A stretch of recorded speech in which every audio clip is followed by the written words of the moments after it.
It is one of the most frustrating thing in your career. You continue to get tortured by your toxic boss and you see the boss getting promoted, getting accolades, getting the corner office, and you left wondering why.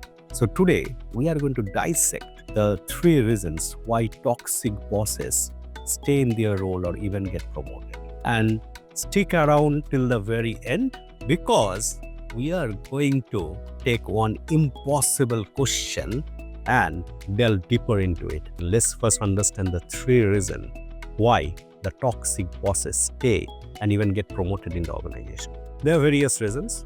Number 1, they deliver results. Many times in the organization, they are willing to put a blind eye to the how because of the what. It doesn't matter how many dead bodies they are climbing upon and what happens in the process, but they are delivering result, quarterly result, yearly results, and organization turns a blind eye to it because they are bringing client and it's good for the organization.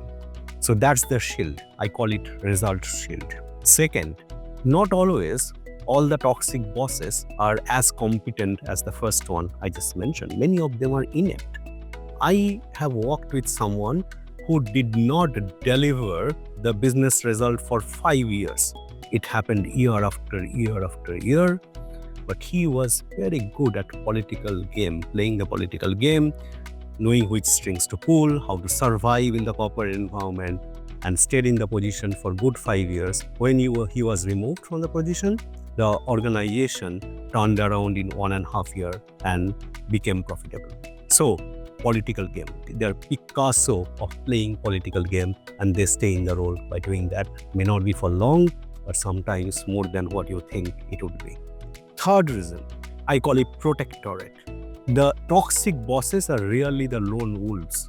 They have their source of power. Many times they are higher ups. So they are the cronies of their higher ups and yes person of their higher ups. And they become the chamcha of their senior management team, and because of that they have a place in that ghetto, in that close circle, and any manager or leader would love to have few team members and few leaders who are in that close circle always saying yes. Although it's not healthy thing, but that happens in corporate. So protectorate, they have their alliance and someone is protecting them.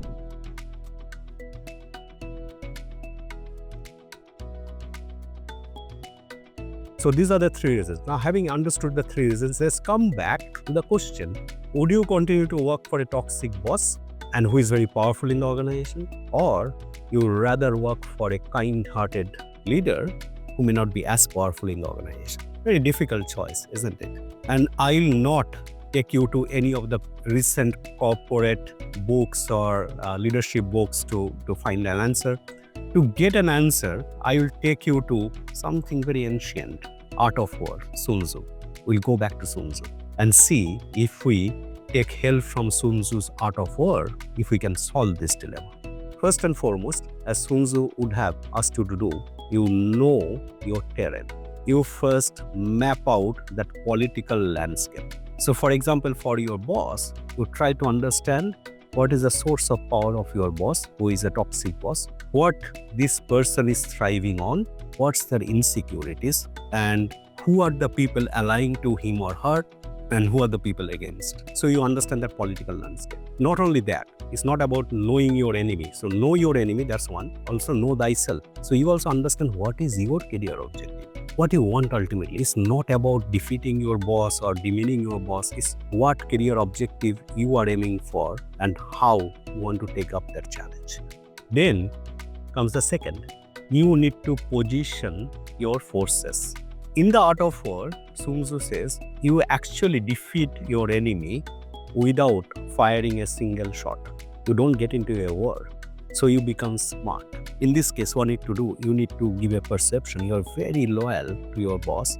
Do whatever your boss is saying. Even take additional work, more challenging work. If your boss is throwing at you, take it up.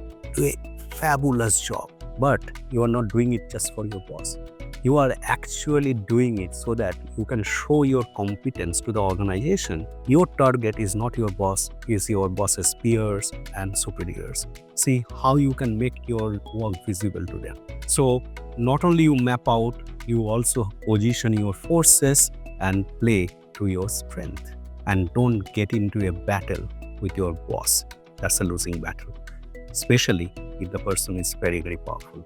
Third, then you build your golden bridge. Golden bridge is your alliance. So through your good work, you are already visible in the organization and you are visible to some of the peers of your boss, on the superiors. You continue to develop and nurture that relationship and network, and that's your golden bridge. And eventually you get noticed in the organization. Someone will pull you in their direction, hopefully someone better, and that's your golden escape route, golden bridge.